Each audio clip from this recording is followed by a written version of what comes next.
মাটি কাটা বন্ধে, ড্রেজার বন্ধে আপনারা কি পদক্ষেপ নিয়েছেন এবং দেখা যায় একটা মামলা দেওয়া হলে একদিনের মধ্যে কোর্ট থেকে জামিন নিয়ে আবার তাদের মাটি কাটা ব্যবসা শুরু করে দেয়, সেজন্য স্থায়ীভাবে এই বিষয়টি বন্ধে কি ধরনের পদক্ষেপ নেওয়া হবে সেই বিষয়টি জানতে চাচ্ছি।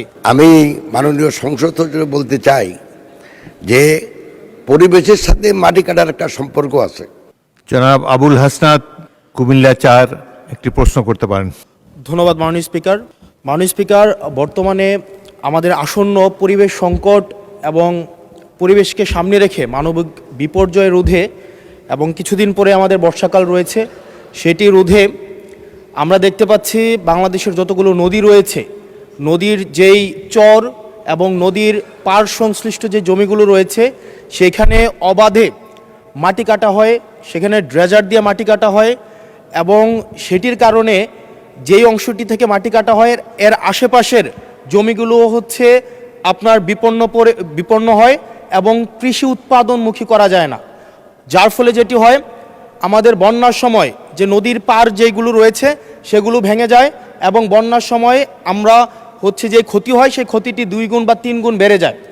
সেজন্য মাননীয় মন্ত্রী মহোদয়ের কাছে আমার প্রশ্ন হচ্ছে, আমাদের এই পরিবেশ সংকট বিবেচনায় আমাদের সামনে বর্ষাকাল রয়েছে, সেটি বিবেচনায় মাটি কাটা বন্ধে, ড্রেজার বন্ধে আপনারা কি পদক্ষেপ নিয়েছেন এবং দেখা যায় একটা মামলা দেওয়া হলে একদিনের মধ্যে কোর্ট থেকে জামিন নিয়ে আবার তাদের মাটি কাটা ব্যবসা শুরু করে দেয়, সেজন্য স্থায়ীভাবে এই বিষয়টি বন্ধে কি ধরনের পদক্ষেপ নেওয়া হবে সেই বিষয়টি জানতে চাচ্ছি। ধন্যবাদ মাননীয় মন্ত্রী। আমি মাননীয় সংসদ সচিব বলতে চাই যে পরিবেশের সাথে মাটি কাটার একটা সম্পর্ক আছে। সেটা শুধু উনি যেখানে বলতে সেখানে না, আমাদের ইটভাটা তো মাটি কাটা হয় যেটা আমাদের উর্বর জমি নষ্ট করে। সেজন্য আমার মন্ত্রণালয় যথাযথ পদক্ষেপ নিয়েছে যাতে করে এই ধরনের অবাঞ্ছিত মাটি কাটা বন্ধ হয়।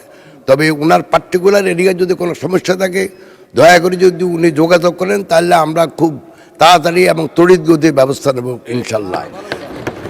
আপনাকে ধন্যবাদ মাননীয় স্পিকার।